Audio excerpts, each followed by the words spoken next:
जय श्री राम, जय माता की। जब कोई नहीं हमारा साथ देता, हम बिल्कुल अकेले पड़ जाते हैं। शत्रु बार बार बार बार आपको तंग करता है, परेशान करता है। तो आज एक ऐसा दिव्य पाठ दे रहा हूं जिसे बोलते हैं और सुनते हैं। मान लीजिए सुनने मात्र से भी आपका कल्याण है, पढ़ने मात्र से भी आपका कल्याण है। शत्रु जहां भी बैठा हो, जिस भी दिशा में हो, ये प्रयोग कर देना। शत्रु अपने आप आपसे मुख मोड़ जाएगा। हमारा चैनल पर किसी का बुरा करने के बारे में हम कभी ज्ञान नहीं देते, लेकिन शत्रु को स्तंभन करने का जरूर बताते हैं कि शत्रु आपके प्रति देखे ना। क्योंकि इस संसार में, इस जीवन में हमारा अगर कोई शत्रु है या हमारे परिवार पर, या हम करते सारा कुछ अपने परिवार के लिए है, और कोई ऐसा व्यक्ति बाहर से आता है और हमारे परिवार का बुरा कर जाता है, ऐसे कैसे हो सकता है। तो मां काली का आज एक ऐसा दिव्य पाठ मैं आपको दे रहा हूं। इस पाठ को अगर नियमित रूप से आपने कर लिया, ये समझ लेना आपके दिन बदल जाएंगे। कोई भी नारी का इसमें लेडीज प्रॉब्लम की कोई समस्या नहीं है। अगर आप सोचते हो कि लेडीज प्रॉब्लम की समस्या आएगी, नहीं है। इस पाठ को आप मोबाइल से भी सुन सकते हो, और साथ में कोई ज्यादा बड़ा लेंथी पाठ नहीं है। नियम है, एक क्या है, एक आसन लेना है, उस पर काले रंग का वस्त्र बिछाना है। काले रंग का वस्त्र बिछाना है। माँ काली का विग्रह लेना है। अगर आपके घर में माँ काली का स्वरूप है तो माँ काली के आगे आपने गुड़हल के फूल की माला जो है माँ को अर्पण करनी है। साथ में गुड़ के साथ 3 लौंग ये अर्पण करने हैं आपने माँ को। उसके ऊपर कपूर जला देना है। जब आप पाठ करोगे, गुड़ ले लिया आपने, उसके ऊपर 3 या 4 या 7 जितने पाठ आप करोगे। वैसे काली अष्टकम का जो पाठ होता है, ये जो मैं आपको बता रहा हूं, इस पाठ का नाम है काली अष्टकम। ये पाठ जो है बहुत महत्वपूर्ण है, खासकर शत्रु पर विजय प्राप्त करने के लिए, शत्रु को रोकने के लिए, शत्रु का मुख मोड़ने के लिए। आज हमें शत्रु परेशान करता है, बार बार हमारा अपमान करता है, बार बार हमें गिरने की कोशिश करता है। तो काली अष्टकम, ये 8 श्लोक जो होते हैं मां काली के, बड़े प्रभावशाली होते हैं। काली अष्टकम का पाठ शत्रु पर विजय प्राप्त करने के लिए होता है, शत्रु को रोकने के लिए होता है, शत्रु का मुख मोड़ने के लिए होता है। शत्रु आपका किसी भी प्रकार से बुरा नहीं कर सकता। अब पाठ करने की जो विधि है, जो नियम है, इसमें एक बात याद रखना, मां काली उग्र और सौम्य शक्ति भी है। अगर आप मां काली को उग्रता के रूप में चलाओगे तो वो नाश कर देती है, और मां ममतामयी भी है। अगर आप उन्हें मां बुलाकर पुकारोगे तो समझ लेना वो आप हमेशा छत्र छाया में रहोगे। अगर कहीं आपने देवी और शक्ति के रूप में उन्हें कहकर पुकारा तो आपका सर्वनाश निश्चित है। मां कहकर तो मां ममतामयी रूप में आपका कल्याण करती है, क्योंकि उग्र शक्ति है और कलयुग की जागृत रूप की देवी है। तो इस जागृत रूप की देवी को अगर आपने अपने जीवन में खुशहाली अर्पण करनी है और आप चाहते हो हर बुराई से बचना, तो इस जागृत रूप की देवी का पाठ आपको करना चाहिए।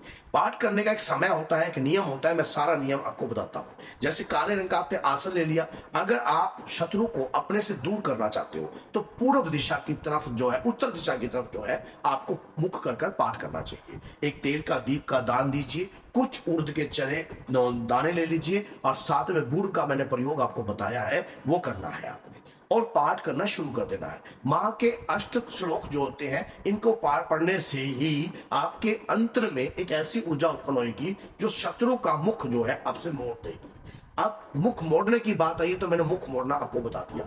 अब आप चाहते हो कि शत्रु का स्तंभन, शत्रु आपकी तरफ झांके ही ना, शत्रु आपकी तरफ देखे ही ना, और तो आपको पश्चिम की तरफ मुख कर कार्य करना है। दीपक आपका लगा है पाठ का पढ़ने का, और जिस पश्चिम की तरफ मुख कर लीजिए और उस मां से प्रार्थना कीजिए कि हे मातेश्वरी, आज ये शत्रु मेरे से दूर कर दीजिए जो भी है, और मेरी तरफ ये जो है आंख उठाकर भी ना देखे।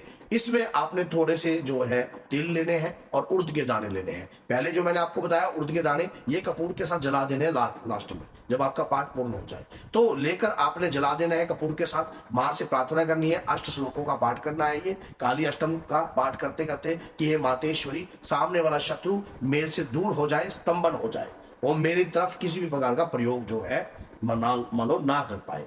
अब ये पाठ आप कर रहे हो। अगर आप चाहते हो कि शत्रु जो है जिंदगी भर आपकी तरफ ना देखे और शत्रु अपने हमेशा आपसे मुख मोड़ के रखे, तो आपने ये जो है दक्षिण और पूर्व की तरफ मुख कर इस पाठ को करना है। मान लीजिए इस कोण को कहते हैं अग्निय कोण। शत्रु अगर आपकी तरफ देखेगा या आपका बुरा करने की कोशिश करेगा तो वहीं पर उसको एहसास होने लग जाएगा, उसकी गलतियों का प्रभाव उसको महसूस होगा। ये जो माँ के अष्ट श्लोक हैं, इन्हें आप बार बार भी कर सकते हो। जैसे एक बार पाठ कर लिया, एक बार पढ़ लिए, 3 बार पढ़ लिए, उसके बाद 7 बार पढ़ लिए, उसके बाद 11 बार पढ़ लिए। इस प्रकार से भी श्लोक पढ़ पढ़ कर भी आप पाठ जो है कर सकते हो लगातार। काली अष्टम श्लोकम जो होते हैं बहुत महत्वपूर्ण होते हैं, बहुत शक्तिशाली पाठ है, बहुत ज्यादा ऊर्जावान है। इस पाठ के अंदर एक ऊर्जा, आप जब इस पाठ को करना शुरू करोगे आपके रोंगटे खड़े हो जाएंगे। आपको अब पाठ का करने का समय, ये सारा प्रयोग मैंने रात्रि को 10 बजे के बाद का बताया है। अगर आप माँ की कृपा चाहते हो और माँ का पाठ एक नॉर्मल तरीके से कर रहे हो, किसी का बुरा नहीं चाहते, किसी का कुछ नहीं चाहते और किसी को आप रोकना नहीं चाहते, कोई शत्रु को, और अपने जीवन में इस पाठ को उतार कर अपना कल्याण चाहते हो, तो सुबह इस पाठ को कीजिए और संध्या कालीन इस पाठ को कीजिए। आपका कल्याण होगा, माँ के अष्ट श्लोक आपके सिद्ध होंगे और साथ में आपके ऊपर माँ की कृपा का वास भी रहेगा। काली अष्टम का जो पाठ है हर व्यक्ति नहीं करता। ये पाठ जो है वो ही व्यक्ति करता है जब मुसीबतों में पड़ जाता है, शत्रु मानता नहीं है, बार बार सताता है, बार बार तंग करता है, तो अंत में माँ को शस्त्र उठाना ही पड़ता है। तो इस पाठ को करते वक्त आप जो है, मैंने जो भोग आपको बताया है कि गुड़ और लौंग का भोग जो है माँ को देना है। साथ में इस पाठ को ये तभी वो भोग देना है जब रात्रि को आप करते हो।